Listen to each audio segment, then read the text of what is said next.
So if you're looking at launching a short-term rental, ideally launch in places where you need a permit, whether you can launch without it and get it later, or whether you need it in order to launch. This is going to be the most effective way, again, to build something that's sustainable and scalable in the long term.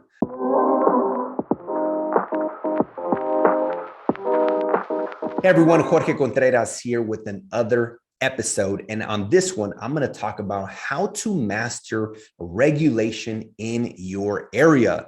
Before we go into it, why is it so important to master regulation? Well, if you want to build a sustainable and scalable short-term rental business, you want to make sure that you are operating in areas that either you need a permit or you know for sure that you don't need a permit. But we're also going to talk about which of these four possibilities, which I'm going to go over right now, is the best to start an Airbnb.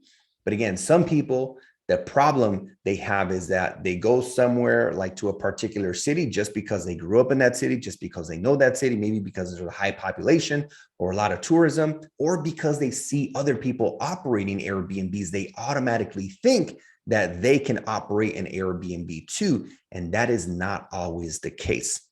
So the first thing is, how do you find out about a regulation in a particular city? And also, regulation, meaning ordinances, are not by states, by country, or by county. In most areas, they are by city. Okay, so you need to be able to get in contact with the building department of that city to find out the regulation. Typically, what that looks like for me is I go on Google and I type building department. This is me typing building department in the city of Austin, Texas, Dallas, Texas, Los Angeles, San Diego, Long Beach, California, Miami, Kissimmee, whatever it is, building department in the city of, boom, I type that.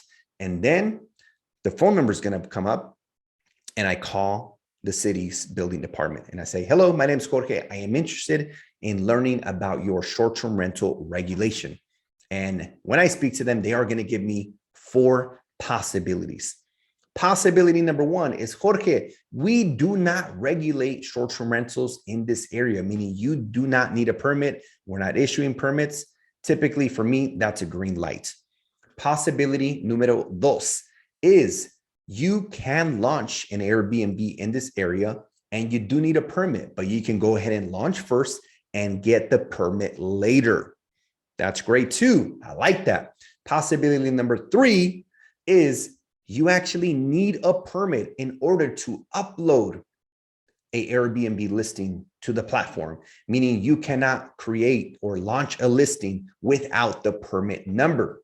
So of course, what's the process? How do I begin? Typically, they'll refer you to a website that has a step-by-step process, and then boom, you get the permit. Once you do, then you can go live. Possibility numero four is short-term rentals are banned from this area. We no longer allow new short-term rental permits. It might have been that they don't allow them, period, or they did at one point and now they've put a cap and they are no longer issuing any new permits.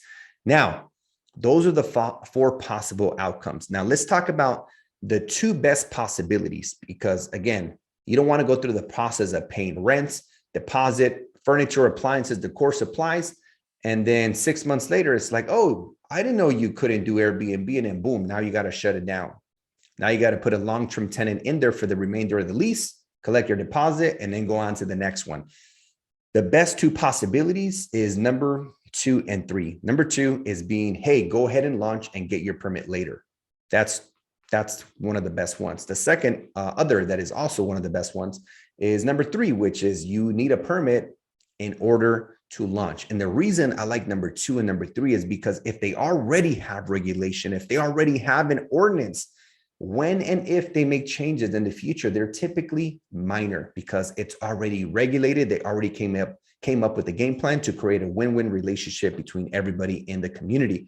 So if you're looking at launching a short-term rental, ideally launch in places where you need a permit, whether you can launch without it and get it later, or whether you need it in order to launch. This is going to be the most effective way, again, to build something that's sustainable and scalable in the long term.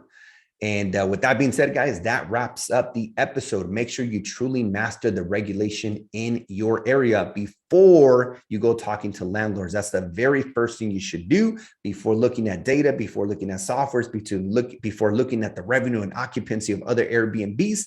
Learn and master the regulation in that area. With that being said, make sure you guys check me out on Instagram, my YouTube channel. And feel free to send me a DM if you are looking for coaching. We do offer coaching and mentorship in the Rio system. We've had over 3,000 students go through our coaching program in order to create financial freedom by starting an Airbnb empire without owning real estate. And lastly, I do have some links in the description down below. One of those being my free ebook that you guys can check out to learn about the 3 strategies to start a short-term rental business. With that being said, thank you guys for tuning in. See you on the next one.